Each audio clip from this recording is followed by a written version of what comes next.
Mr. and Mrs. Elliott. Mr. and Mrs. Elliott by Ernest Hemingway.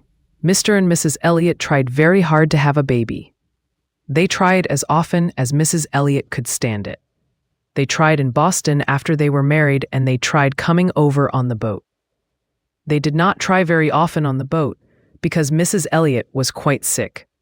She was sick, and when she was sick as Southern women are sick. That is, women from the southern part of the United States. Like all Southern women, Mrs. Elliott disintegrated very quickly under seasickness, traveling at night and getting up too early in the morning. Many of the people on the boat took her for Elliott's mother. Other people who knew they were married believed she was going to have a baby. In reality, she was 40 years old. Her years had been precipitated suddenly when she started traveling. She had seemed much younger. In fact, she had seemed not to have any age at all. When Elliott had married her after several weeks of making love to her after knowing her for a long time in her tea shop, before he had kissed her one evening. Hubert Elliott was taking postgraduate work in law at Harvard when he was married. He was a poet with an income of nearly $10,000 a year. He wrote very long poems very rapidly. He was 25 years old and had never gone to bed with a woman until he married Mrs. Elliott. He wanted to keep himself pure so that he could bring to his wife the same purity of mind and body that he expected of her.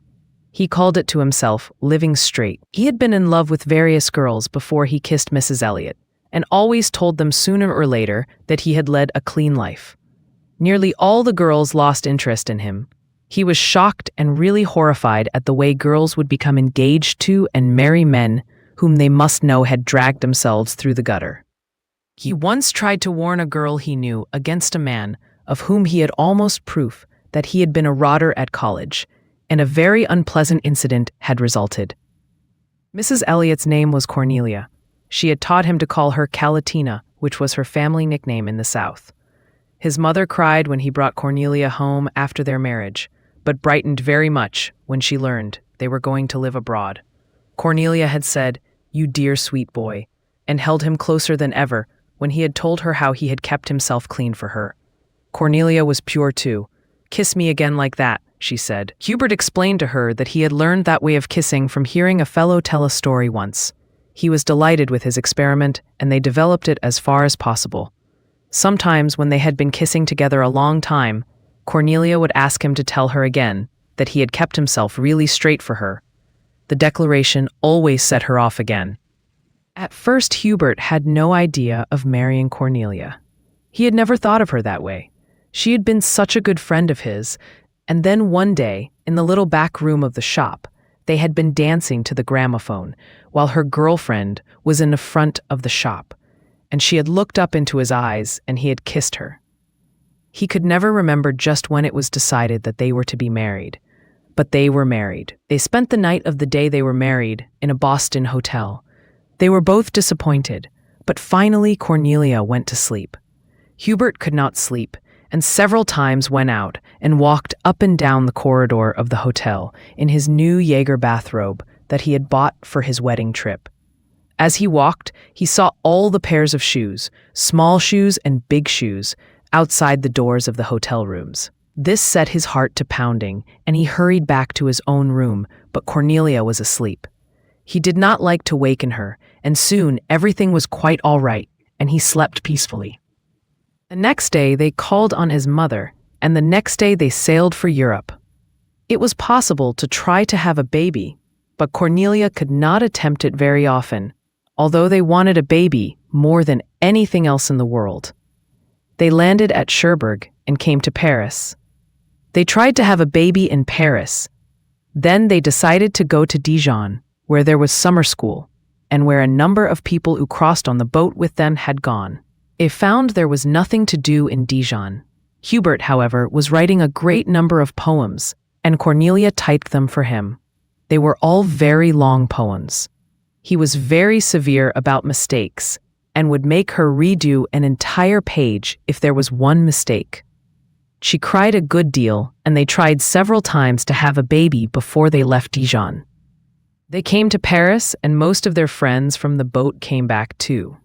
They were tired of Dijon and anyway would now be able to say that after leaving Harvard or Columbia or Wabash, they had studied at the University of Dijon down in the Côte d'Or.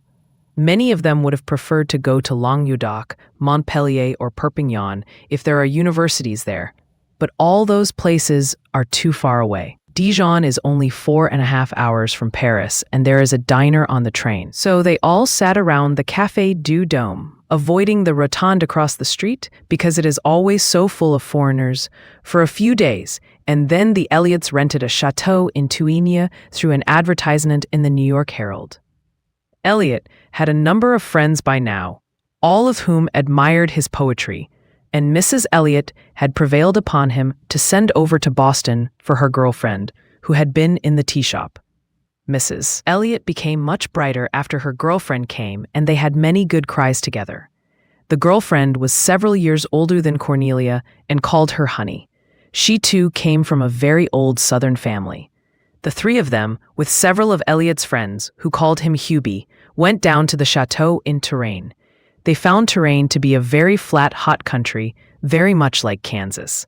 Elliott had nearly enough poems for a book now. He was going to bring it out in Boston, and had already sent his check to, and made a contract with, a publisher. In a short time, the friends began to drift back to Paris. Touraine had not turned out the way it looked when it started. Soon, all the friends had gone off with a rich young and unmarried poet to a seaside resort near Trouville. There they were all very happy. Elliott kept on at the chateau in Touraine because he had taken it for all summer. He and Mrs. Elliott tried very hard to have a baby in the big hot bedroom on the big, hard bed. Mrs. Elliott was learning the touch system on the typewriter, but she found that while it increased the speed, it made more mistakes. The girlfriend was now typing practically all of the manuscripts. She was very neat and efficient and seemed to enjoy it. Elliott had taken to drinking white wine and lived apart in his own room. He wrote a great deal of poetry during the night and in the morning looked very exhausted. Mrs. Elliott and the girlfriend now slept together in the big medieval bed. They had many a good cry together. In the evening they all sat at dinner together in the garden, under a plane tree, and the hot evening wind blew, and Elliott drank white wine, and Mrs. Elliott and the girlfriend made conversation, and they were all quite happy.